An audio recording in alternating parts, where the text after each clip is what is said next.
Yeah, I think about that all the time. And more to the point, if he wasn't a cool guy and didn't want to put it out, right? Like if he wasn't the man and wasn't like, I'm going to co-sign this, because also like, let's remember, he immediately like jumped on and like co-signed it. Like he didn't have to do that. So, I mean, like props to him. That's so weird that it's not hitting anymore, because there's a bunch of kind of like riser parts carrying over, but his part was very like defined that it happened. And then I played Escape. I think it was like 10,000 people, and it went like nuts. Like it was one of the biggest tracks of the set. This is such a controversial topic. What is Hunter's music? This comes up. I get asked this question a lot. It's Powertools, and we got Hunter in the house. What is going on, brother? Oh, we are live. What's up, man? We are live, man, and you are live. 2024 has been an amazing year for you, brother. Crazy 25, you mean? 2025, yes. It was such a good year. I made you forget what year it was. Let's go. But yeah, I mean, your Stephanie remix has 46 million streams on Spotify alone. Okay. Your remix of Zoo's Faded is on everybody's USB. Nice. Yes, Bitch is a future classic. You're selling out tours around the world. I mean, what are you the most excited about that happened this past year? Oh, man, I don't know if I could pick one thing. Honestly, I think just like getting to see the world, man. I definitely, it's so cool to just go out and just get to actually like see places. I came from like nothing. So like getting to actually see, man, I never thought I'd make it. Right, you're going to like Asia, Australia, all over the place. Yeah, bro. You're touring honestly, everywhere. Yeah, you know what I think? Let me just say this. I think the coolest part was to get to go to Australia. That just has so much to do with like the success of the record, right? And get to like be on the ground and like meet all the people that are like why this record blew up, because obviously the record took off in Melbourne from like the show that Dom did there. So it was just really cool to get to go like that's his turf. That's where he's from. I got to play. What he said in an interview is his favorite club. So, I mean, that was pretty dope. Right. Yeah. Get me in there. There you go. Yeah, man. So, bro.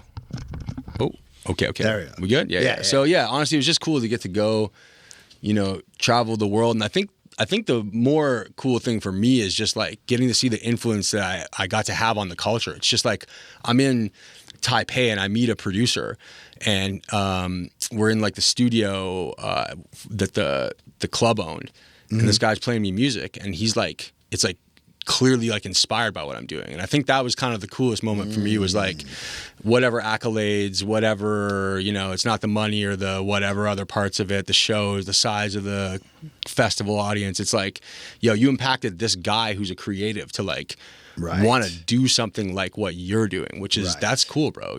Not everyone gets to do that, So. Now, are you taking time out when you're traveling, like to really like do some tourist stuff? Because you're going to Australia. Yeah. And sometimes you could be in and out of cities real fast. But are you like maybe staying an extra day or two to really soak it in? Burnout is very real. Yes. So when I'm traveling over the ocean, I try to just make sure the trip's going to be at least a week long. Right. Because I see the way some of my homies are touring, and you're like, you flew in 15 hours the day of to the show, played the show, got on a flight the next morning. Like, I don't know, it's crazy to me, man. I don't know. I don't see that as sustainable. So for me, when I try to go over there, I try to just give it a week, man. Like right now, we're about to go to Thailand.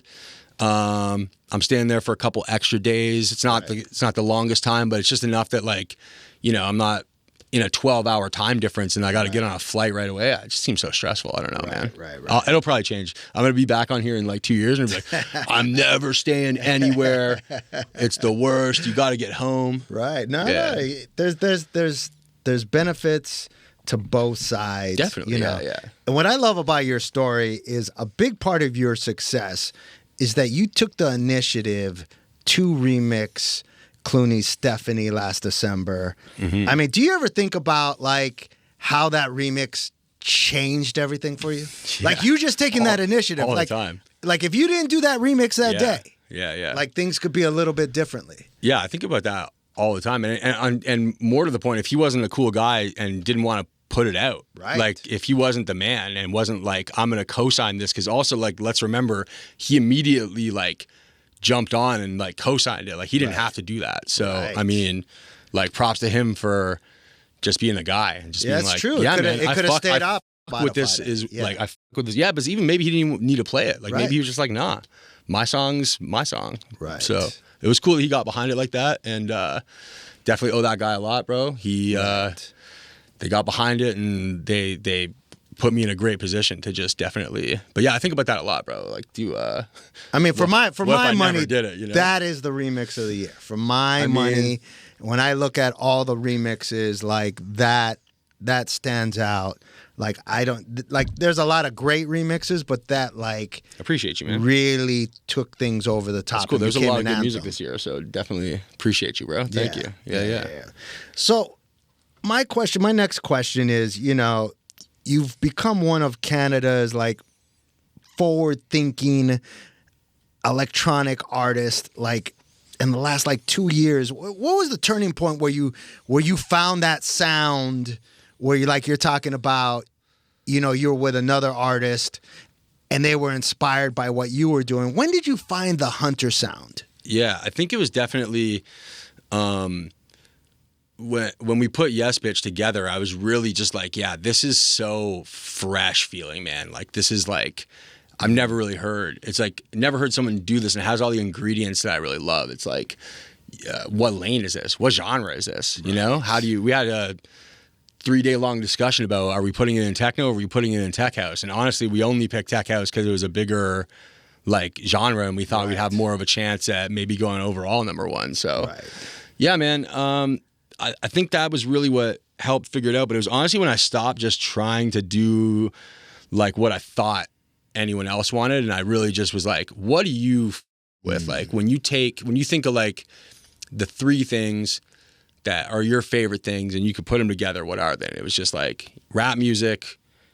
like techno production feeling, and, you know, like I guess tech house music like that, you know? Yeah, like big, solid, hard grooves. So yeah, man, I guess that's kind of, it was sort of on the back of that. Cause I think once that started bubbling, I'd seen that happen before for other people. So I just recognized like, this is your shot right now, man. Like if you recognize the moment. Yeah. It's like if you go and you just go hard and every one of these people that's playing this record, if you can follow up and you can deliver them something that sounds enough like this, they're going to want to play that. And if they play that a couple times, man, now they trust you. And now the world is yours, bro. You can do whatever, man. Now they want to hear what's next, you know? What's amazing, like another accolade to you, you're number 43 on the track list. Let's go. 101 top producers. Yeah, that has got to be thank you, man. Sick. Yeah, that's crazy. Right? You know what's wild about it too is it doesn't include like bootlegs. So that's just off of the released music, which is, so that's, I didn't know that. Yeah, that's crazy. Yeah. So it's, I'm pretty sure, maybe I'm wrong, you know, hopefully comments will correct me if I am, but yeah, apparently it's like released music. Because if you look, there were some other people and I was like, oh, how is this guy not in it? And then it's like, oh yeah, his released music this year, he only had 2 records that were like official. So pretty crazy. Yeah, man, that meant a lot because that's the one that's, you're not buying your way in there, bro. That's DJs playing your shit. That's us. We voted for that by just what we're playing, you know? We vote for that. You're going to vote for it tonight wherever you're playing, bro. Right. And that's crazy, bro. That meant a lot, honestly. I've watched it from the sidelines a lot and just been like, man, one day I hope I could be lucky enough to like even get to that position. But really, really cool. Does that put more pressure or less pressure on you when you're in the studio now? No, you know what? I actually had shout out to Eli Brown. This guy keeps my head in the game. What a boy. He's been the man. We were just talking. We played a show the other day and he was just sort of like, you know, I was just talking through what I'm doing. He's like, yo, bro, just do the next record, man. Don't worry about, you're here because you just made the next record. You don't need to, Stephanie happened. That's cool. But like, you didn't know it was going to be that when you made it. So just get up tomorrow and just make the next one. It's almost like honestly, a professional athlete. Yeah, like bro. It's honestly, I think about it. I'm a big basketball fan. I think about it. Steph Curry misses a shot and takes the next one. He never blinks, bro. He just gets up. It's like, what do they call it? Shooting blindness. Because you just shoot. You don't even think about whether it's going to go in or what's going to happen. So. And Eli was just kind of simplifying it when you're overthinking career moves. Yeah. What am I doing? He's just like, just make the next record. Yeah, bro. Just make the next record. Because you don't have control over what's going to happen. You don't know. Maybe it is a hit. Some records, I mean, very few, but some records don't take for a year after they come out. Right. How many times have you seen a record pick up, or like, I mean, some records have second lives, third lives, you know? We see that with samples, or like, what was that crazy, that Fleetwood Mac, the dude rode the skateboard, and these guys got a paycheck like 35 years after the record came out, you know? So No, you never 100%. know. Yeah. So you've had like 7 consecutive number ones on Beatport. Yeah. And you also have big DJs playing your stuff like Dolla and Fisher. What is more important to you, DJs playing your tunes or having like 43 million plays on Spotify? What gets you more excited? I think it's like a little bit of both. I don't think you can pick, or that you should pick between those, because it kind of, I mean, one is like fans of the music, and the other is it's DJs, but DJs are fans too. Like it's not only, I mean, Dom's not buying it on Beatport. So when we're talking about, those are two different kinds of fans. I think it's important to have both. You know, having the record connect with DJs and then go to Spotify is like, that's the perfect sort of storm. It's like, that means that you're making more than just this like club tool. So I think that's kind of, if we're talking about like what gets me excited, I don't know. It's so crazy. I wish I journaled, man. I think I said that last time. I wish I journaled any of this stuff, because it's just been so wild, and like, I'm going to be old and I'm going to forget so much of it. Man, there's like so many times where I'll sit and I'm like, oh yeah, that was, yo bro, I met Shaq. You remember that? You're like, what? Oh yeah, that happened this year. Like, dude, I don't know, man. Crazy year. That's really dope, man. Yeah. But you're touring all over the globe. You've sold out tours. What's a DJ lesson that you've learned recently that you feel is important now that you're touring? Okay, what have I learned like out there on the road? Yeah, maybe it was programming trick. Maybe it was just some mental health stuff. Well, honestly, I'll tell you something crazy. I just played Escape, and this is like a very heady story. But so the version of Shook One's Part 3 that Dom was playing was actually like an edit. He took my track and edited it a little bit to have like to be more like pronounced when it does the like For All the Killers and the 100, like very pronounced during that part. And when I asked him for it, he sent it to me, and that was how I had worked on the master version of it. But weirdly, at all the shows, like up until Escape, all the shows I'd played at, like my new master of it was like kind of falling flat a little bit, and I was like, damn, like I think you might have ruined this track. Like, that's so weird that it's not hitting anymore, because you know, there's a bunch of kind of like riser parts carrying over, but his part was very like defined that it happened. And then I played Escape. I think it was like 10,000 people, and it went like nuts. Like, it was one of the biggest tracks of the set.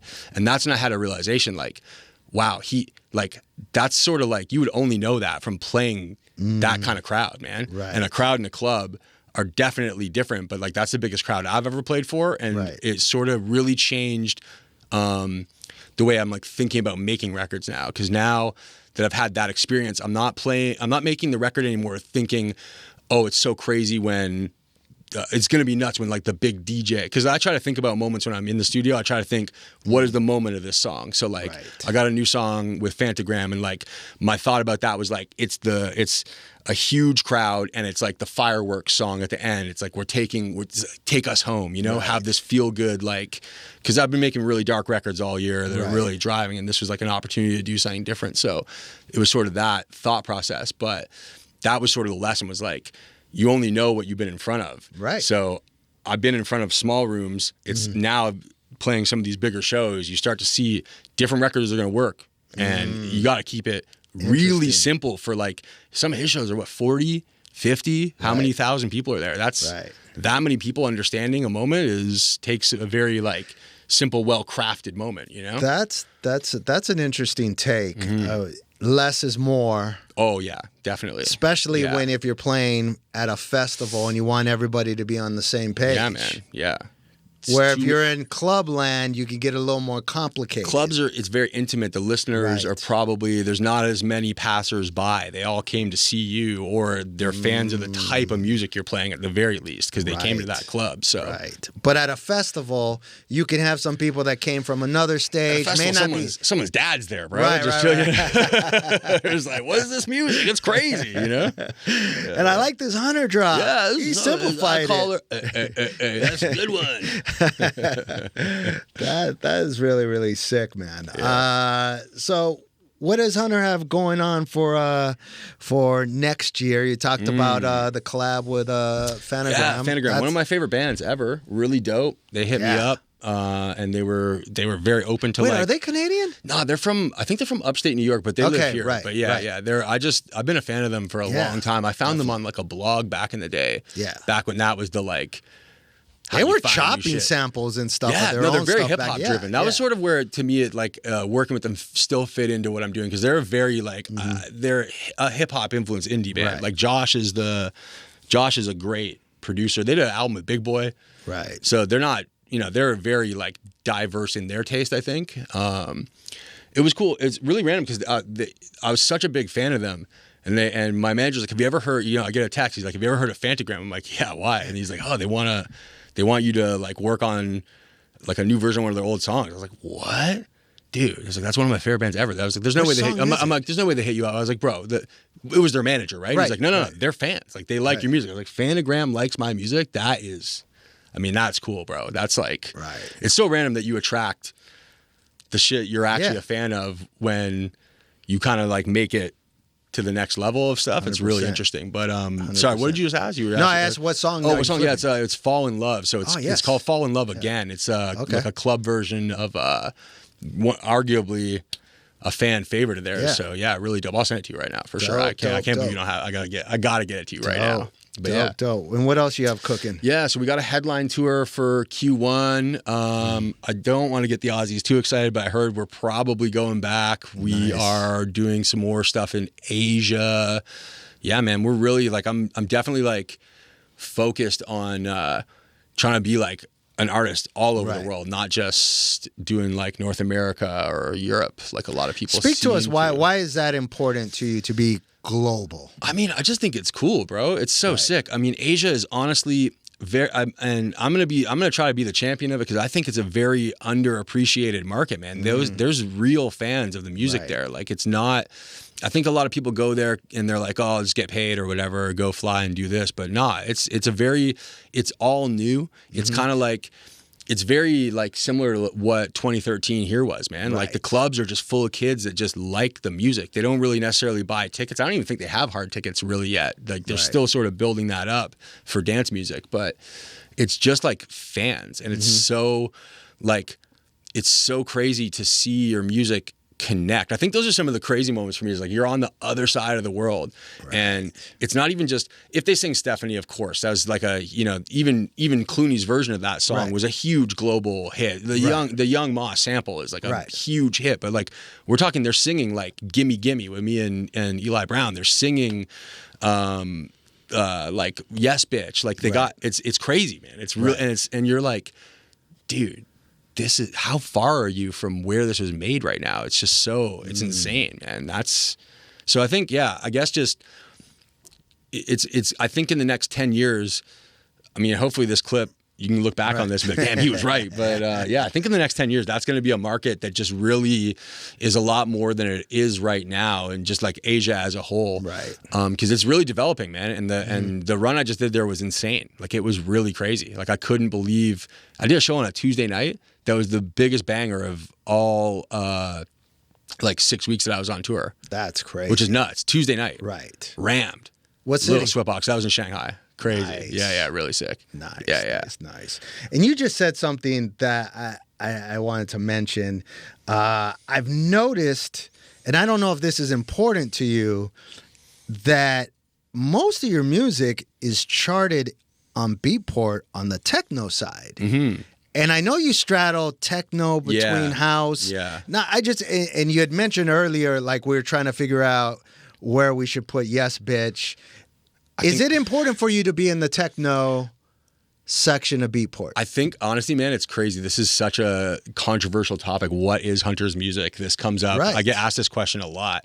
And honestly, I think if you were to like get a musicologist in here and we were breaking it down by like, you know, really technically, it's probably the most definitive form of tech house you could possibly have, because it really is techno and house blended together. Right. But I think some of the records, I mean, if you're on drum code and it's being played by every techno DJ, what record is that? Right. Like, is that a house record? Right. It's not a house label. Right.